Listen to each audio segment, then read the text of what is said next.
Assalamualaikum warahmatullahi wabarakatuh. Semangat pagi. Bagaimana kabarnya, anakku sekalian? Sehat?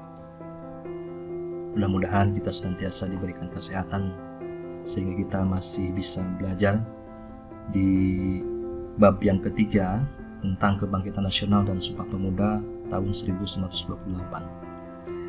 Pada kesempatan ini kita akan melanjutkan pembahasan kita di pembahasan yang terakhir. Namun sebelumnya, mari kita sama-sama melantunkan yel kita agar pembelajaran lebih semangat lagi. Silakan ikuti ya. Salam Pancasila. 5 sila, Pancasila. Pancasila, jaya sepanjang masa. NKRI, harga mati. Ya, terima kasih. Anak-anak sekalian,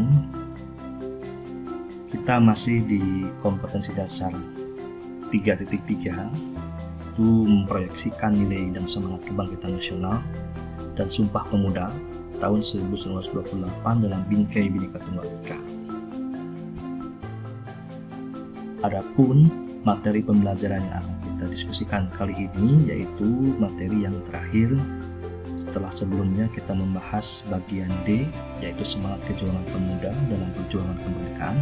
Nah, kali ini kita akan membahas bagian E, yaitu nilai semangat kebangkitan nasional dan Sumpah Pemuda. Artinya kita akan membagi dua. Yang pertama nilai semangat kebangkitan nasional dan yang kedua adalah nilai dan semangat Sumpah Pemuda. Mari kita sama-sama lihat yang pertama, yaitu nilai semangat kebangkitan nasional. Perlu kita ketahui bahwa persatuan itu adalah perkumpulan dari berbagai komponen yang membentuk menjadi satu.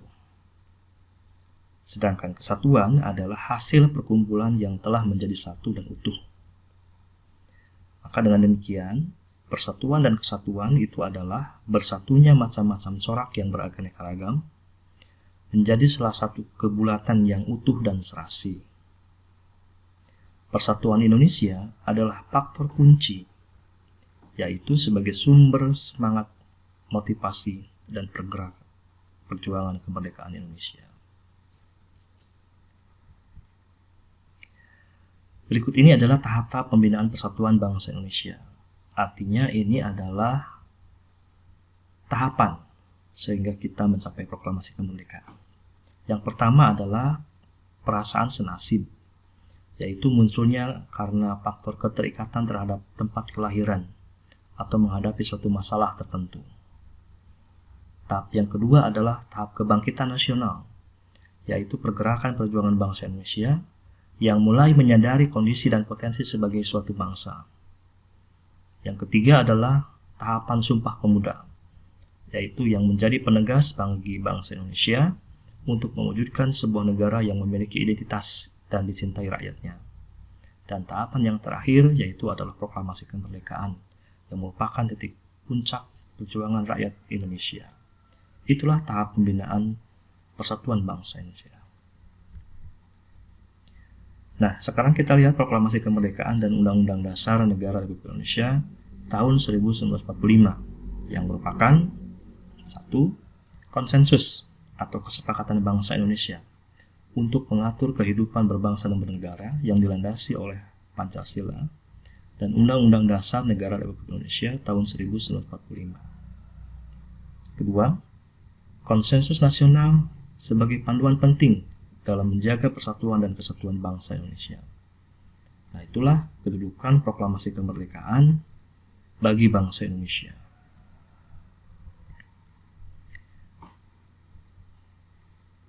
Nah, sekarang ini yang menjadi masalah adalah tentang lemahnya semangat pemuda dalam melaksanakan Pancasila dan Undang-Undang Dasar 1945. Berikut ini contohnya. Satu, maraknya tingkat kekerasan di kalangan pemuda. Yang kedua, masih memudahnya sikap ketidakjujuran. Dan yang ketiga, berkembangnya rasa tidak hormat kepada orang tua, guru, dan pemimpin. Yang keempat, sikap rasa curiga dan kebencian satu sama lain. Yang kelima, penggunaan bahasa Indonesia yang makin memburuk. Yang keenam, berkembangnya perilaku menyimpang di kalangan pemuda. Yang ketujuh, masih mengadopsi nilai-nilai budaya asing. Yang kedelapan, melemahnya idealisme, patriotisme, serta mengendapnya semangat kebangsaan. Yang kesembilan, meningkatnya sikap pragmatisme dan hedonisme. Dan 10, makin jauh dari ajaran agama. Inilah kelemahan-kelemahan semangat pemuda dalam melaksanakan Pancasila dan Undang-Undang Dasar saat ini. Berikut ini adalah nilai-nilai kebangsaan yang terkandung dalam Undang-Undang Dasar 1945 sebagai berikut. Yang pertama adalah nilai religius, yang kedua nilai kemanusiaan, yang ketiga nilai produktivitas, yang keempat nilai keseimbangan, yang kelima nilai demokrasi, yang keenam nilai kesamaan derajat, dan yang ketujuh nilai ketaatan hukum. Bangga menjadi bangsa Indonesia berarti kita harus, pertama, mempertahankan NKRI, yang kedua, menjunjung tinggi nama baik bangsa dan negara. Nah, apakah yang menjadi alasan utama kita itu bangga menjadi bangsa Indonesia? Antara lain adalah karena kita lahir dan besar di negara Indonesia. Modal utama untuk tetap tegaknya NKRI adalah persatuan dan kesatuan bangsa, yang telah kita bahas di awal pengertian persatuan dan kesatuan tersebut. Persatuan dan kesatuan bangsa akan kuat apabila memiliki kebanggaan terhadap negara kesatuan Republik Indonesia. Berikut ini adalah keunggulan-keunggulan yang dimiliki oleh bangsa Indonesia yang tidak dimiliki oleh bangsa lain. Antara lain, jumlah dan potensi penduduk yang besar. Yang kedua, semangat kebangkitan nasional dan Sumpah Pemuda. Yang ketiga, memiliki keanekaragaman dari berbagai aspek kehidupan. Yang keempat, semboyan Bhinneka Tunggal Ika. Yang kelima, memiliki tata krama dan keramahan. Yang keenam, letak wilayahnya yang amat strategis. Yang ketujuh, keindahan alamnya. Yang kedelapan, wilayah darat dan laut Indonesia sangat luas. Dan 9, tanahnya subur dan kaya akan sumber alam. Itulah keunggulan bangsa kita. Nah, keunggulan yang menjadi kebanggaan lainnya yang dimiliki oleh bangsa Indonesia adalah dipercaya sebagai penyelenggara pertemuan-pertemuan internasional. Kebanggaan terhadap bangsa dan negara seorang pelajar dapat ditunjukkan dengan prestasi belajarnya. Prestasi tersebut bukan hanya akan menjadi kebanggaan pribadi, tetapi menjadi kebanggaan bangsa dan negara. Prestasi yang diraih adalah kebanggaan yang harus disyukuri sebagai perwujudan rasa cinta tanah air atau nasionalisme. Itulah nilai semangat kebangkitan nasional. Lalu kita sama-sama bahas tentang nilai semangat Sumpah Pemuda tahun 1928. Kepemudaan adalah berbagai hal yang berkaitan dengan potensi, tanggung jawab, hak, karakter, kapasitas, aktualisasi diri, dan cita-cita pemuda. Sumpah Pemuda tanggal 28 Oktober 1928 menunjukkan bahwa pemuda Indonesia itu memiliki potensi, tanggung jawab, hak, karakter, aktualisasi diri, dan cita-cita. Perjuangan pemuda zaman sekarang yaitu mengisi kemerdekaan dengan kegiatan-kegiatan yang bersifat positif. Kegiatan yang positif pemuda saat ini seperti contoh, pertama misalkan mengikuti kegiatan yang memupuk rasa cinta tanah air dan patriotisme bangsa, seperti aktif di kegiatan organisasi sekolah, seperti PNR, OSIS, Pramuka, Paskibra, dan sebagainya. Yang kedua, memahami simbol-simbol negara.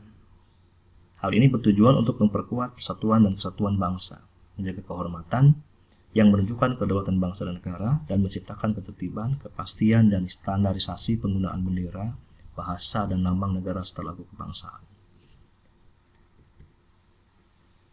Simbol-simbol negara menurut Undang-Undang Nomor 24 Tahun 2009 tentang bendera, bahasa, dan lambang negara serta lagu kebangsaan adalah: 1. Bendera.